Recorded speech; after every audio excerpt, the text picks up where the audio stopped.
बेंगलुरु की सबसे बेहतरीन घूमने लायक जगहें, उनका विवरण और एक जगह से दूसरी जगह की दूरी की पूरी जानकारी। 1. लाल बाग बोटैनिकल गार्डन। विवरण: यह 240 एकड़ में फैला बेंगलुरु का सबसे प्रसिद्ध और ऐतिहासिक बोटैनिकल गार्डन है। यहाँ एक विशाल ग्लास हाउस और सैकड़ों साल पुराने दुर्लभ पेड़ पौधे हैं, जो प्रकृति प्रेमियों के लिए बेस्ट हैं। थोड़ा सा इसका इतिहास भी जान लेते हैं। इस गार्डन को कर्नाटक सरकार का हॉर्टिकल्चर डिपार्टमेंट मैनेज करता है और यहाँ दुनिया भर से लाए गए 1854 से ज्यादा पौधों की किस्में हैं। यह बोटैनिकल रिसर्च, हॉर्टिकल्चर एजुकेशन और कंजर्वेशन के लिए एक एक्टिव सेंटर के तौर पर भी काम करता है। इसके 2 साल में होने वाले फूलों के शो में हर साल लाखों विजिटर आते हैं, जिससे यह पूरे साउथ इंडिया में सबसे ज्यादा देखी जाने वाली पब्लिक जगहों में से एक बन गया है। लाल बाग बोटैनिकल गार्डन का इतिहास। लाल बाग बोटैनिकल गार्डन का इतिहास 18वीं सदी का है, जो इसे भारत के सबसे पुराने गार्डन में से एक बनाता है। मैसूर के शासक हैदर अली ने लगभग 1760 में इस गार्डन को बनवाना शुरू किया था। वह मुगल स्टाइल के लैंडस्केप से प्रेरित एक शाही गार्डन बनाना चाहते थे, जो अनोखे पौधों और सिमेट्रिकल लेआउट से भरा हो। बाद में उनके बेटे टीपू सुल्तान ने लाल बाग को बढ़ाया और इसे एक बड़े बॉटैनिकल कलेक्शन में बदल दिया। उन्होंने पर्शिया, अफगानिस्तान और फ्रांस जैसे देशों से पौधे और पेड़ इंपोर्ट किए। उनकी कोशिशों की वजह से लाल बाग बोटैनिकल गार्डन भारत के उन पहले गार्डन में से एक बन गया, जिसमें दुर्लभ इंटरनेशनल पौधों की किस्में थीं। ब्रिटिश राज के दौरान गार्डन का और विकास हुआ। अंग्रेजों ने पौधों को अलग अलग तरह से बांटने के साइंटिफिक तरीके शुरू किए और इसकी बोटैनिकल वैल्यू को बेहतर बनाने के लिए नए सेक्शन जोड़े। उन्होंने लंदन के क्रिस्टल पैलेस से प्रेरित होकर मशहूर ग्लास हाउस भी बनवाया, जो आज भी एक बड़ा आकर्षण है। लाल बाग नाम, जिसका उर्दू में मतलब है लाल बगीचा, माना जाता है कि इसका मतलब लाल गुलाबों की भरमार से है, जो कभी इसके नजारे पर छाए रहते थे। आज ये गार्डन अपने ऐतिहासिक रूप को बनाए हुए है और पूरे कर्नाटक राज्य के लिए एक एक्टिव बोटैनिकल और बागवानी संसाधन के तौर पर काम करता रहता है। 2. कब्बन पार्क। दूरी: लाल बाग से कब्बन पार्क लगभग 4 से 5 किलोमीटर। विवरण: शहर के बीचों बीच स्थित यह 300 एकड़ का विशाल पार्क बेंगलुरु को गार्डन सिटी का नाम देता है। यहाँ का शांत माहौल और घने पेड़ लोगों को बहुत पसंद आते हैं। परिपत्र देखें। कर्नाटक पर्यटन, सरल उपयोग, उच्च कंट्रास्ट मोड, हीरो छवि, कुब्बन पार्क। 300 एकड़ में फैला हरा भरा स्वर्ग कुब्बन पार्क बेंगलुरु वासियों को शहर की भाग-दौड़ भरी जिंदगी से राहत प्रदान करता है। 300 एकड़ में फैला हरा भरा कुब्बन पार्क बेंगलुरु वासियों को शहर की भाग-दौड़ भरी जिंदगी से राहत दिलाने वाला एक शांत स्थान है। यह park Seshadri Iyer memorial hall में स्थित राज्य पुस्तकालय का घर है, जो एक भव्य लाल गॉथिक शैली की इमारत है। पूरा पार्क फव्वारों, मूर्तियों, फूलों के पेड़ों और हरी भरी हरियाली से सुशोभित है।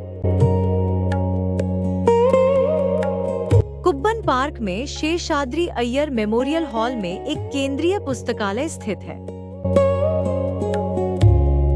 केंद्रीय पुस्तकालय सोमवार, सार्वजनिक अवकाश और महीने के दूसरे मंगलवार को छोड़कर प्रतिदिन सुबह 8:30 बजे से शाम 7:30 बजे तक खुला रहता है। मेमोरियल हॉल के ठीक सामने रंग बिरंगे फूलों से सजा एक सुंदर बगीचा भी है। बच्चों के खेलने का क्षेत्र और खिलौना ट्रेन। जवाहर बाल भवन के अंदर टॉय ट्रेन की सवारी बच्चों के बीच एक लोकप्रिय आकर्षण है। मछली घर। सरकारी एक्वेरियम में आगंतुक 3 मंजिलों से अधिक क्षेत्र में प्रदर्शित जलीय जीवों को देख सकते हैं। यह सोमवार और वैकल्पिक मंगलवार को छोड़कर सभी दिन सुबह 10 बजे से शाम 5 बजे तक खुला रहता है। प्रवेश शुल्क। कुब्बन पार्क में प्रवेश निःशुल्क है। कुब्बन पार्क के आसपास घूमने लायक स्थान। विधान सौदा, कर्नाटक उच्च न्यायालय, फ्रीडम पार्क, कांतिरवा इंडोर स्टेडियम और विश्वेश्वरैया औद्योगिक एवं प्रौद्योगिकी संग्रहालय पार्क से कुछ ही किलोमीटर की दूरी पर स्थित है। पहुंचने के लिए कैसे करें? बेंगलुरु शहर के किसी भी हिस्से से बेंगलुरु मेट्रो, BMRCL बस या टैक्सी द्वारा कुब्बन पार्क पहुंचा जा सकता है। यह पार्क मैजेस्टिक बस स्टैंड से 3 किलोमीटर और बेंगलुरु हवाई अड्डे से 35 किलोमीटर दूर है। समय समय पर यातायात प्रतिबंध लागू हो सकते हैं। विधान सौध। दूरी। कुब्बन पार्क से विधान सौध लगभग 1.5 किलोमीटर। विवरण। यह कर्नाटक राज्य का विधानसभा भवन है, जो अपनी भव्य द्रविड़ वास्तुकला के लिए जाना जाता है। शाम के समय जब इस पर रोशनी की जाती है तो इसका नजारा देखने लायक होता है। कर्नाटक राज्य विधानमंडल की सीट भव्य विधान सौदा में प्रवेश करें और KSRTC द्वारा आयोजित इस विशेष निर्देशित पैदल यात्रा का आनंद लें। यह अनूठा अनुभव नागरिकों और आगंतुकों को इस प्रतिष्ठित स्थापत्य चमत्कार की भव्यता को देखने और हमारी लोकतांत्रिक विरासत में इसके समृद्ध इतिहास और महत्व को समझने का एक दुर्लभ अवसर प्रदान करता है। जानकार गाइडों के मार्गदर्शन में यह टूर आपको विधान सौदा परिसर के प्रमुख दर्शनीय स्थलों से रूबरू कराएगा। नीम के पत्थर से जुड़ी कहानियों को जानें, भव्य सीढ़ियों की भव्यता का आनंद लें, विधानसभा की झलक देखें, विधान सौदा की वास्तुकला की बारीकियों को निहारें और कर्नाटक और भारत के महान नेताओं की मूर्तियों के सामने चिंतन करें। राज्य की विधायी प्रक्रियाओं और केंगल हनुमंथैया की वास्तुशिल्प दृष्टि के बारे में जानें। लगभग 90 मिनट का यह गहन भ्रमण आपको कर्नाटक के शासन, इतिहास और स्थापत्य कला की भव्यता की जानकारी प्रदान करता है। हमारे साथ जुड़ें और विधान सौदा को केवल एक इमारत के रूप में नहीं, बल्कि लोकतंत्र और राज्य सत्ता के जीवंत प्रतीक के रूप में अनुभव करें। कृपया ध्यान दें, सुरक्षा प्रोटोकॉल के अनुसार प्रवेश के लिए पूर्व बुकिंग और अनिवार्य रूप से मूल पहचान पत्र का सत्यापन आवश्यक है। टूर हर महीने के दूसरे और चौथे शनिवार और रविवार को आयोजित किए जाते हैं। बुकिंग से पहले समय, उपलब्धता और विस्तृत नियम एवं शर्तें अवश्य देख लें। 4. बेंगलुरु पैलेस। दूरी, विधान सौध से बेंगलुरु पैलेस लगभग 4 किलोमीटर। विवरण: इंग्लैंड के विंडसर कैसल की तर्ज पर बना यह महल राजा वाडियार का शाही निवास था। यहाँ की लकड़ी की नक्काशी, पुरानी पेंटिंग्स और शाही ठाट बाट पर्यटकों को खूब आकर्षित करते हैं। आवश्यक समय 2 से 3 घंटे। ऑडियो गाइड उपलब्ध है। अतिरिक्त शुल्क लागू। घूमने का सबसे अच्छा समय अक्टूबर से फरवरी तक। बैंगलोर पैलेस बेंगलुरु के सबसे प्रतिष्ठित शाही स्थलों में से एक है। लोग इसकी भव्य बनावट, समृद्ध इतिहास और शाश्वत आकर्षण के लिए इसकी प्रशंसा करते हैं। यह महल शहर के मध्य में स्थित है और एक विशाल हरे भरे परिसर से घिरा हुआ है, जो व्यस्त शहरी जीवन से दूर एक शांतिपूर्ण विश्राम प्रदान करता है। यह महल इंग्लैंड के प्रसिद्ध विंडसर कैसल से प्रेरित है और इसकी वास्तुकला में ट्यूडर शैली की भव्यता और शाही वैभव का अद्भुत मिश्रण दिखाई देता है। पूरी संरचना में विशाल मीनारें, मजबूत दीवारें और सुंदर मेहराब देखने को मिलते हैं, जो इसे बेहद आकर्षक बनाते हैं। अंदरूनी भाग में लकड़ी की नक्काशी, पुराने फर्नीचर और सावधानी पूर्वक संरक्षित शाही चित्र आगंतुकों को मंत्रमुग्ध कर देते हैं। महल के गलियारों और कमरों से गुजरते हुए आपको मैसूर के शाही परिवार की जीवन शैली की झलक मिलती है। खुले प्रांगण में अक्सर सांस्कृतिक कार्यक्रम, संगीत कार्यक्रम और प्रदर्शनियां आयोजित होती हैं, जो ऐतिहासिक परिवेश में जीवंतता का संचार करती है। बैंगलोर पैलेस सिर्फ एक ऐतिहासिक स्मारक नहीं है, ये एक ऐसा अनुभव प्रदान करता है जहां इतिहास, वास्तुकला और संस्कृति का संगम होता है। जब आप यहां आएंगे तो आप समझ जाएंगे कि बेंगलुरु को पहली बार देखने आने वाले किसी भी व्यक्ति के लिए यह एक अनिवार्य दर्शनीय स्थल क्यों है। बैंगलोर महल। बैंगलोर पैलेस का इतिहास। बैंगलोर पैलेस का इतिहास कर्नाटक की शाही विरासत से गहराई से जुड़ा हुआ है। बेंगलुरु के सेंट्रल हाई स्कूल के पहले प्रिंसिपल रेवरेंड जे गैरेट ने 1878 में इस महल का निर्माण करवाया था। उस समय उन्होंने इसे एक निजी निवास के रूप में डिजाइन किया था और इंग्लैंड की ट्यूडर शैली की वास्तुकला से प्रेरणा ली थी।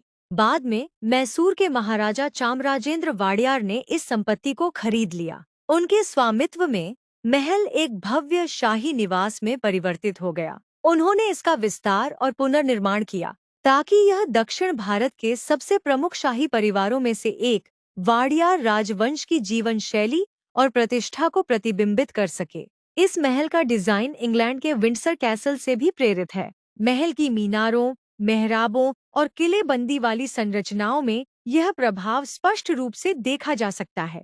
वर्षों से यह महल बेंगलुरु में शाही वैभव और शक्ति का प्रतीक बन गया है। यह महल कई महत्वपूर्ण आयोजनों और शाही समारोहों का आयोजन स्थल रहा है और यह न केवल निवास स्थान बल्कि एक सांस्कृतिक और सामाजिक केंद्र के रूप में भी कार्य करता था। आज भी वाडियर परिवार के वंशज इस महल के मालिक हैं और इसका ऐतिहासिक और सांस्कृतिक महत्व बरकरार है। देख रेख करने वालों ने इस इमारत को सावधानी पूर्वक संरक्षित किया है, जिससे आगंतुकों को अतीत की झलक देखने का मौका मिलता है। इसकी दीवारों, चित्रों और कलाकृतियों को देखते हुए आप बैंगलोर पैलेस के समृद्ध इतिहास को जीवंत होते हुए देख सकते हैं। बैंगलोर पैलेस एक वास्तुकला और प्रमुख आकर्षण। बैंगलोर पैलेस की वास्तुकला शाही शान और बारीक कारीगरी का बेहतरीन नमूना है। पूरी संरचना में ट्यूडर शैली की झलक साफ देखी जा सकती है।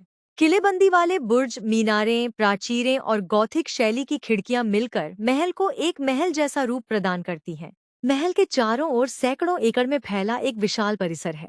दीवारों के कुछ हिस्से पर घनी हरियाली छाई हुई है, जो पूरे परिवेश को और भी आकर्षक बनाती है। वास्तुकारों ने सोच समझकर निगरानी मीनारें और मेहराब बनाए हैं, जो आगंतुकों पर एक भव्य पहली छाप छोड़ते हैं। 5. Visvesvaraya industrial and technological museum. दूरी बेंगलुरु पैलेस से लगभग 4.5 किलोमीटर। विवरण: यह बच्चों और साइंस में रुचि रखने वालों के लिए बहुत मजेदार जगह है। सर एम विश्वेश्वरैया के सम्मान में अखिल भारतीय विनिर्माण संगठन और मैसूर राज्य बोर्ड ने बेंगलोर में एक विज्ञान और प्रौद्योगिकी संग्रहालय बनाने का निर्णय लिया। इसकी आधारशिला मैसूर के मुख्यमंत्री श्री बी.डी. जट्टी ने 15 सितंबर 1958 को रखी थी। विभिन्न औद्योगिक घरानों से संसाधन जुटाने के लिए विश्वेश्वरैया औद्योगिक संग्रहालय सोसाइटी (VIMS) को नोडल एजेंसी के रूप में पंजीकृत किया गया। इसका उद्घाटन भारत के प्रथम प्रधानमंत्री पंडित जवाहरलाल नेहरू ने 14 जुलाई 1962 को किया था। 1. पहली प्रदर्शनी इलेक्ट्रिसिटी को 27 जुलाई 1965 को जनता के लिए खोला गया था। 2. वर्ष 1970 में VITM ने एक बस पर 24 सहभागी प्रदर्शनों के साथ मोबाइल/चलती विज्ञान प्रदर्शनी MSE का शुभारंभ किया। MSE बस पूरे दक्षिण भारत में यात्रा करती है।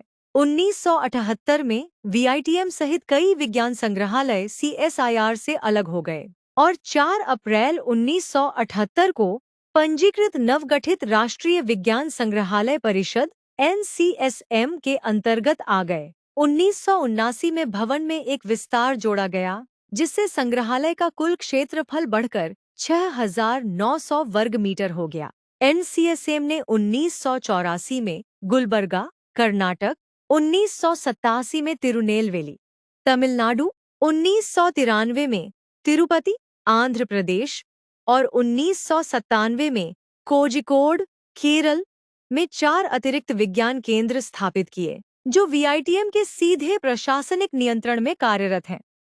इस प्रकार VITM NCSM का दक्षिणी क्षेत्र मुख्यालय बन गया है। संग्रहालय प्रतिवर्ष लगभग 10 लाख आगंतुकों को आकर्षित करता है। 2 और दीपावली और गणेश चतुर्थी को छोड़कर सभी दिनों में 9:30 से 18 बजे तक खुला रहता है। इस्कॉन मंदिर, राजाजी नगर। दूरी VITM से इस्कॉन मंदिर लगभग 9 किलोमीटर। विवरण: एक छोटी पहाड़ी पर बना भगवान श्री कृष्ण का यह मंदिर अपनी आधुनिक वास्तुकला, स्वच्छता और आध्यात्मिक शांति के लिए जाना जाता है। इस्कॉन मंदिर भगवान कृष्ण के नाम पर निर्मित एक पूजनीय तीर्थ स्थल है। मधु पंडित दास के मार्गदर्शन में शंकर दयाल शर्मा ने 1997 में इस मंदिर का उद्घाटन किया था। इस्कॉन मंदिर भगवान कृष्ण के उत्साही भक्तों की भागीदारी के लिए जाना जाता है। यह लोगों को नामांकित करता है और भगवान के प्रति जागरूकता फैलाने के लिए सामुदायिक केंद्रों में कार्यक्रम आयोजित करता है। इस्कॉन मंदिर की वास्तुकला। बेंगलुरु स्थित इस्कॉन मंदिर अपनी भव्यता के लिए प्रसिद्ध है और इसे सबसे विशाल परिसरों में से एक माना जाता है। इस मंदिर का मुख्य आकर्षण 17 मीटर ऊंचा स्वर्ण मंजिल ध्वज और 8.5 मीटर ऊंचा स्वर्ण मंजिल कलश शिखर है। स्वागत द्वार पर स्थित राजगोपुरम में सुंदर मेहराब और फव्वारा है, जो पर्यटकों को आकर्षित करता है। यहाँ की कलाकृति इस प्रकार निर्मित है कि श्री राधे कृष्ण की उपस्थिति का अनुभव होता है। मंदिर परिसर में एक हरा भरा उद्यान और एक रंगमंच भी है, जहाँ विभिन्न सांस्कृतिक कार्यक्रम आयोजित किए जाते हैं। दर्शनीय स्थलों की यात्रा सहित इस्कॉन मंदिर का भ्रमण बुक करें। त्योहार और गतिविधियाँ। समुदाय द्वारा अनेक गतिविधियाँ आयोजित की जाती हैं। सांस्कृतिक शिक्षा और युवा कार्यक्रम समाज में आध्यात्मिकता और अनुशासन का संचार करते हैं। इनके अतिरिक्त श्री कृष्ण बलराम रथ यात्रा वर्ष के उत्सवों की शुरुआत करती है, जिसमें भगवान कृष्ण और बलराम को सुंदर ढंग से सजाया जाता है और वे भक्तों को आशीर्वाद देते हैं। फरवरी में श्री नित्यानंद त्रयोदशी मनाई जाती है, जिसमें भगवान बलराम नित्यानंद प्रभु के रूप में प्रकट होते हैं। वर्ष के अंत में मार्च में भी अनेक उत्सव मनाए जाते हैं।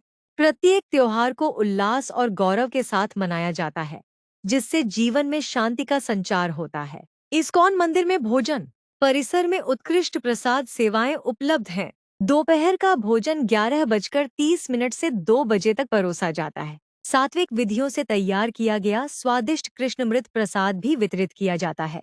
सरकारी सहायता प्राप्त विद्यालयों के सहयोग से वंचित बच्चों के लिए अक्षय पात्र सेवा भी प्रदान की जाती है। 7. नंदी हिल्स। दूरी बेंगलुरु मुख्य शहर से नंदी हिल्स लगभग 60 किलोमीटर। विवरण: यह बेंगलुरु के पास सबसे लोकप्रिय हिल स्टेशन है। लोग यहाँ सुबह का खूबसूरत सनराइज, बादलों से ढकी पहाड़ियाँ और ठंडी हवा का आनंद लेने जाते हैं।